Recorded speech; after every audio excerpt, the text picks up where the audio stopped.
Hi friends, welcome to Muscat Tamil Kitchen.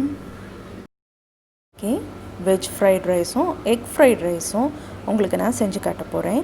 இதில் soya sauce Ajinomoto அப்படி எதுவுமே சேர்க்காம நான் செய்ய போகிறேன். அதுக்கு இந்த கப்பில் 2 கப் பாஸ்மதி ரைஸ் எடுத்திருக்கேன். அது நீங்கள் எந்த பிராண்ட் பாஸ்மதி ரைஸ் வேணாலும் யூஸ் பண்ணிக்கலாம். அதை நல்லா 2 தடவை கழுவிட்டு வெதுவெதுப்பான தண்ணியில் அரை மணி நேரம் ஊற வச்சுக்க போகிறேன். இது நான் அரை மணி நேரம் ஊற வச்ச அரிசி. பாருங்கள், நல்ல அரிசி ஊறியிருக்கு. இதை நான் வடித்து எடுத்துக்க போகிறேன். இதுக்கு 2 மடங்கு தண்ணி, இந்த அரிசியை விட 2 மடங்கு தண்ணியை ஒரு பாத்திரத்தில் சூடு பண்ணி அது கூட உப்பும் 1 டீஸ்பூன் எண்ணெயும் சேர்த்ததுக்கப்புறம் அது நல்லா கொதித்ததுக்கப்புறம் இந்த ஊற வச்சுருக்க அரிசியையும் அது கூட நான் சேர்த்துக்கிறேன். இந்த அரிசி 90% தான் வேகணும். இது வெந்த பிறகு இந்த மாதிரி வடித்து வச்சுருக்கேன். இதில் பாருங்கள், அரிசி உதிராக இருக்குது. உடச்சி பார்த்தோன்னே உடையக்கூடாது, கொஞ்சம் கஷ்டப்பட்டு உடைக்கிற மாதிரி இருக்கணும். அப்படி இருந்தால் தான் ஃப்ரைட் ரைஸ் நல்லா வரும். இதுக்கு நான் ஸ்க்ராம்பிள்டு எக் பண்ண போகிறேன். ஃபஸ்ட் அதுக்கு கடாயை காய வச்சு கடாய் காஞ்சோன்னே அதில் 1 டீஸ்பூன் எண்ணெய் சேர்த்துருக்கேன். அது கூட முட்டையை உடச்சி ஊற்றி அதில் உப்பும் மிளகும் சேர்த்து லைட்டாக கிளறணும். இதை ஓவர் குக் பண்ணக்கூடாது, லைட்டாக ஜென்டிலாக மிக்ஸ் பண்ணி விட்டுட்டே இருங்க. கொஞ்சம் பெரிய பெரிய பீசஸாக இருக்கணும், மின்ஸ்ட் ஆகக்கூடாது. பொடியாக தூள் மாதிரி பண்ணிடாதீங்க, லைட்டாக கிண்டி விட்டுட்டே இருங்க.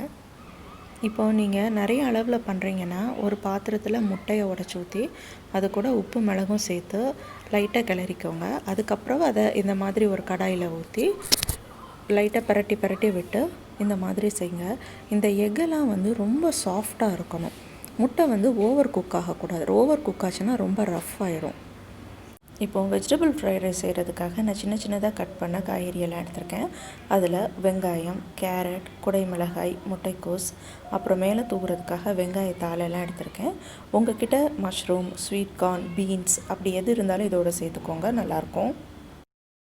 பன்னீர் பிடிக்கிறவங்க பன்னீரை சின்னதாக கட் பண்ணி இதோடு சேர்த்துக்கலாம், நல்லாயிருக்கும்.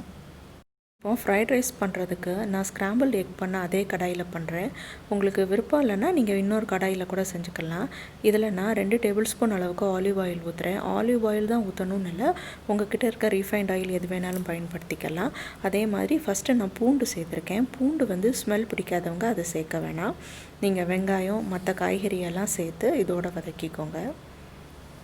இது செய்கிறப்ப ஹை ஃப்ளேமில் தான் வச்சு செய்யணும். ஓரளவு ஹை ஃப்ளேமில் வச்சு செய்யுங்க, தீயாதபடி கொஞ்சம் பார்த்துக்கோங்க. காய்கறி எல்லாம் இதை மாதிரி 2 நிமிஷம் போல் வதக்குனதுக்கப்புறம் அது கூட ஒரு சிட்டிகை சுகர், சீனி சேர்த்துக்கோங்க.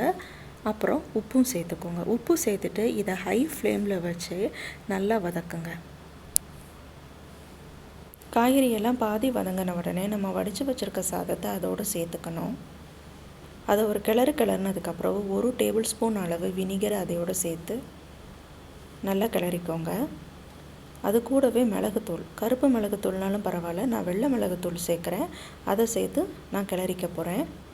மிளகுத்தூள் சேர்த்ததுக்கப்புறம் ஸ்டவ்வை ஆஃப் பண்ணிடணும். இப்படியே நீங்கள் சர்வ் பண்ணிங்கன்னா வெஜ் ஃப்ரைட் ரைஸ். இது கூட நம்ம ஸ்க்ராம்பிள்டு எக் பண்ணி வச்சுருக்கோம், அதையும் கலந்து சேர்த்திங்கன்னா எக் ஃப்ரைட் ரைஸ். பார்த்திங்களா, அஜினமோட்டோவோ சோயா சாஸோ எதுவுமே இல்லாமல் வீட்டிலே நம்மக்கிட்ட இருக்கிற பொருளை வச்சு ரொம்ப டேஸ்டியான 2 ஃப்ரைட் ரைஸ் செஞ்சாச்சு. இதுக்கு மேலே கார்னிஷிங்க்கு ஸ்ப்ரிங் ஆனியன்ஸ் இருந்துச்சுன்னா அதை சேர்த்துக்கோங்க.